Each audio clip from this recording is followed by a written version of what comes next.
Hey guys, Simon here again. Thanks for being back here and checking out the channel. Today we're going to have a look at my ENGL Inferno here. It's a great amp. It's developed a bit of an issue.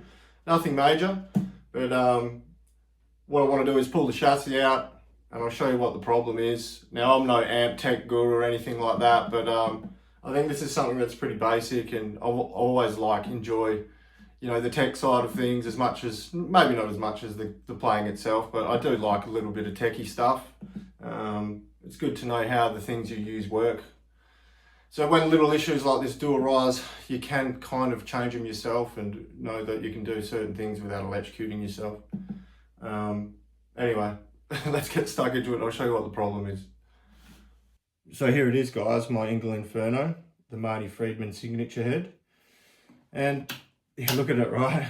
Pretty beautiful looking amp. It sounds fantastic. Now, it's no major problem that it has. It's just general wear. I mean, what's happened is the standby switch has failed and it's in the locked, it's like kind of locked in the off position. And the power switch is still fine, but I can tell that that's starting to get a bit loose. You know what I mean? So that might have to change that as well.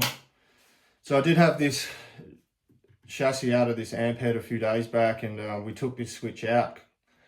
Me and my mate Woodsy. Those of you who follow the channel, you'll know what Woodsy's about. Would have seen his guitars that he's made, and some of the electronic stuff that he's made for me, custom stuff. So yeah, shout out to my mate Woodsy. Anyway, we actually had this out and we took this switch out because this is the second time it's done it now. And this switch you could actually take apart, and I'll show you when we take it out. And yeah, it had failed inside, and the little contact thing had like gone from flat, and it had gone up the side of the switch. So that's what it's done again. This time we're not going to pull it apart and fix it and hope that it works for a little bit. I've actually got a couple of new ones, and we're going to change these. Alright guys, so now what we'll do is I'll take the amp out of the head shell. We'll take a closer look at that. I love the way they look when they're just raw and just sitting there. You can see the tubes, and yeah, I get very, I don't think excited is the word, it's a bit weird, but yeah, fascinated by the way things are done. And I mean, I know it's all old technology and stuff like that, but yeah, it's just, I'm very interested to look into it and all that sort of stuff, and being able to change little components yourself and start to understand, why things sound the way they do or why they're put together in the way that they are. While you're watching this, remember, I'm no amp tech repair guru guy, okay? I play through these things and I love to find out the way that they work. So when little minor stuff like this does happen, you are able to change it yourself without damaging anything or causing yourself any harm. As far as major amp repair and all that sort of stuff, I would never attempt that because I don't have the knowledge of that as of yet. Or maybe I never will get that, but we'll see. I would always take it to a proper amp tech, like my mate Andy at Sharp Sounds or Grant from Edge Audio, whatever. And yeah, so keep that in mind. This is just me changing a couple of switches and bringing you guys along for the ride. So maybe if it's something you could do as well, then you can work on your own amp a little bit. But it's just, yeah, little things like this is where you start, I guess. So it's interesting to me. It might not be interesting to a lot of you guys out there who, even if you are not watching, you've already tuned out. But for the guys who do want to hang around, let's rip this out and we'll have a look inside. All right, guys, so here it is out of the head shell. I did have it out a few days ago and it was quite dusty. It's been cleaned up since. Like you can see, it's got ENGL power tubes in it. That one there looks like it's getting a bit hot compared to the gold on the others. Anyway, maybe have a look at that in the future. It still sounds great.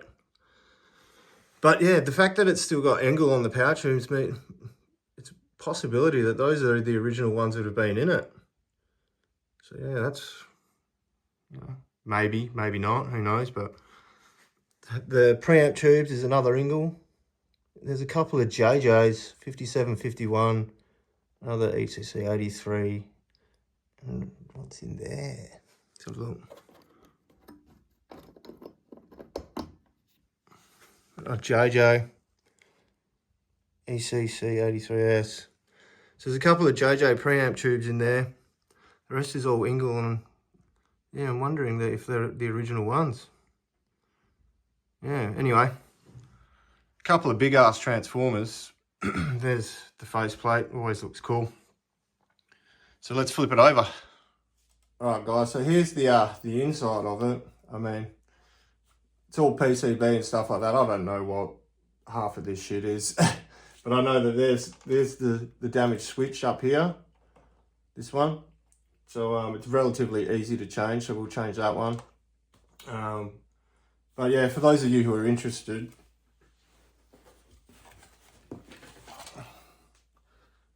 kind of what's in there.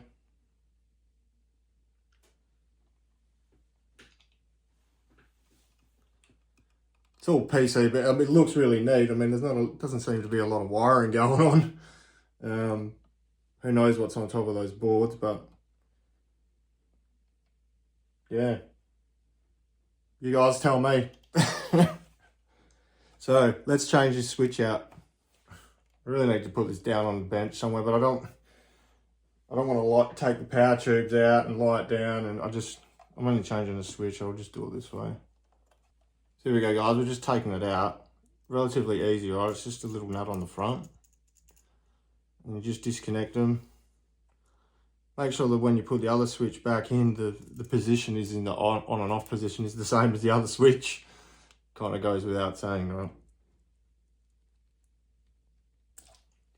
Just like that. So this is the little one here that's failed. The value of this is 15 amp at 250 volt. So the new one I got, I couldn't find these.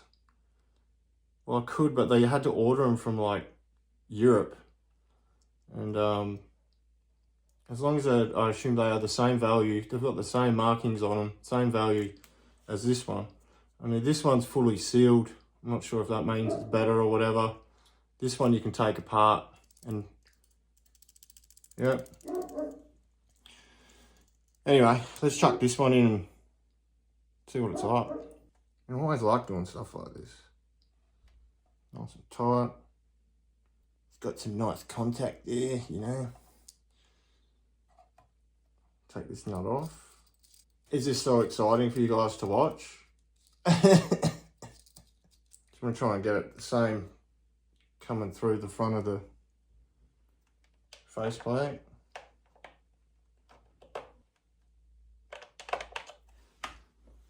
Only to realise they're too big. What an idiot. Right switch, but that's like a couple of mil too wide in diameter. Amateur. So, let's take this apart and fix it. So at least I can play through the amp. This is the amateur amp hour with Simo. Yeah, what a bummer, eh? Suppose I should have checked that. Right value, but the diameter of the top of the switch here is too big to fit through the amp. Face of the amp, so there goes that. All right, let's take this little one apart and see if I can fix it, just so I can play through the amp for you guys, because I miss playing through it. At least this whole video here wouldn't have been for nothing. Anyway, I like doing this shit. Trial and error, right? Anyway, see if we can take this apart. And if you can hear, there's something moving around in there, and it's because it's like on and off, and there's a little plate in there, and it's gone from flat and it's been pushed up the side. So if we can get it to sit back down again and the switch works, at least I might be able to get a couple of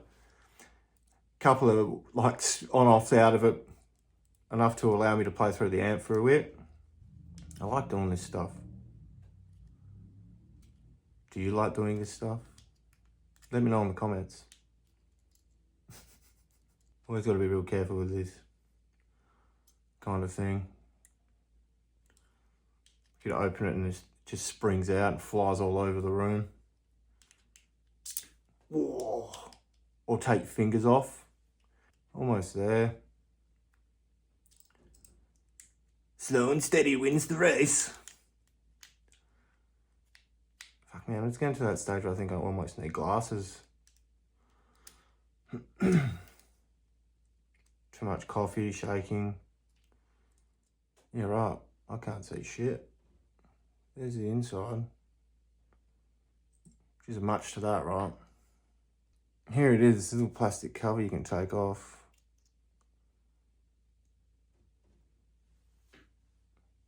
This is my first time ever looking at how this actually works. I mean, there's not much to it. But in there, you can see that. All right, so this is what I was talking about here. This is inside the switch. So you got the little contact in there. And you got this little plate here, basically, that, you know, it'll rock with on and off. And you got the little contact on the back there that'll make contact with that in there and turn it, well, the standby on and off, right? What's happening is instead of this sitting flat, it's getting pushed up and turned sideways up against the inside of the switch, and it's locking it there. So over time, it's had a lot of wear, all that sort of stuff. It just has to be changed. And like I said, I've ordered some here, and like you saw, they're too big. So I'm going to have to wait and order the ones I'd like. They come in from Europe, so I just wanted to try and get the amp up and going as quickly as I could. And unfortunately, that's not going to happen. I'll have to wait, but let's get this back together and see if I can get the amp cranked up. So a little bit of surgery work happening. You know, it's lucky that this one switch you can actually take apart. The other one's completely sealed. Damn. You know how long that just took me to try and get that lined up in there? Get a pair of tweezers going. Yeah, that was ridiculous. I put it down to having coffee before I tried to do this. But you can see in there, I've lined it back up again. Before it was up on its side. It is worn out in there. The little saddle that it sits in, which is obviously why it's moving around so much that it just comes out of where it's seated. But we'll chuck it back in for now until I can get the right switches ordered. And at least might be able to get a bit of playing in. All right, so there we go. I line it all back up and put it back together. We'll just push these little tabs down on the side just to lock it in. Bend them back under again, just to keep it tight. I'm scared to flick it. I'm scared to turn it on and off, see what happens. It'll be getting thrown at the wall if it fails already and I don't get a chance. Oh, that's one. I'm not going to do another one now until I get it back in the amp and we'll turn the amp on. So let's get this back in the amp. I'll get it back in the head shell and then we'll turn it on and at least I can get some playing out of it for you guys until the next switch arrives. All right, guys, well, that was some thirsty work. It's all back in the head shell now. We'll chuck it up the top here. I'll get a speaker cabinet plugged into it. We'll run through the ENGL 212 here. It's got vintage 30s in it. And yeah, we'll see at least if I can get it on so we can just get it running, just so I can play through it for a bit for you guys, do a little bit of recording. And hopefully, yeah, it works. Worked fine putting it back together, but who knows how long this is going to last for. Anyway, let's get this thing rocking. Alright guys. Alright, so let's flip the power on. Ooh, gotta love that. I'll let that warm up a bit. I'll grab a guitar, plug it in, and let's see if I can get a bit of time out of this. You know, one of the things, I just had to put this in, one of the things I love about ENGLs is, particularly the Inferno, is this beautiful red glow LEDs that they've got behind the tubes. Pretty cool, right? Just adds that little extra touch. All right, guys, so here we go. Moment of truth. Is it going to turn on? The switch didn't fail.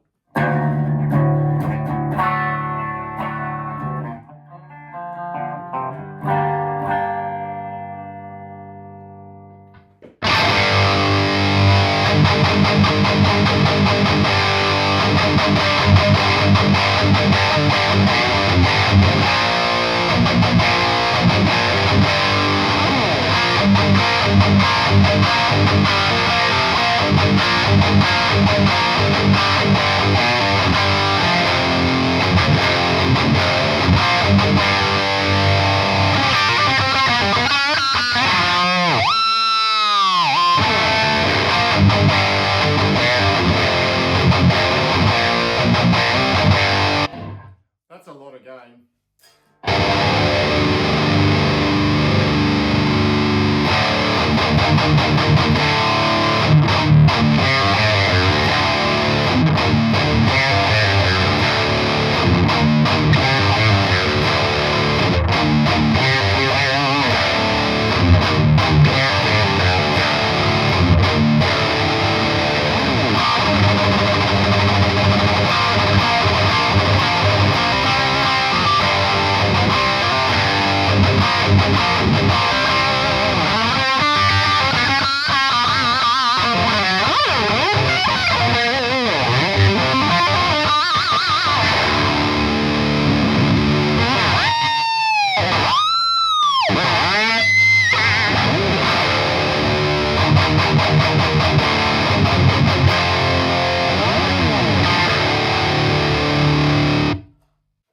Yeah, it sounds pretty damn sick. Yeah, definitely miss playing through this thing. Always playing through the diesel because it just sounds so great, and I love playing through that so much. It does everything I need to. But then when you've been playing through something for so long and then you come back and you just forget how something sounds, you're like, whoa, this has a lot of aggression in it and a shit ton of gain, and it's so much fun to play. But yeah, so there you go, guys.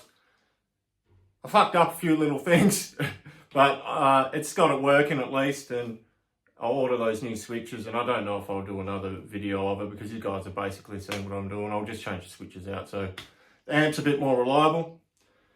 And yeah, if you're still watching, then thanks for being here. Like, share, subscribe, all that sort of stuff if you're into all this shit I put up on my channel. Go check out some of the songs I've written, all that sort of business. I'll see you next time, guys. Take it easy.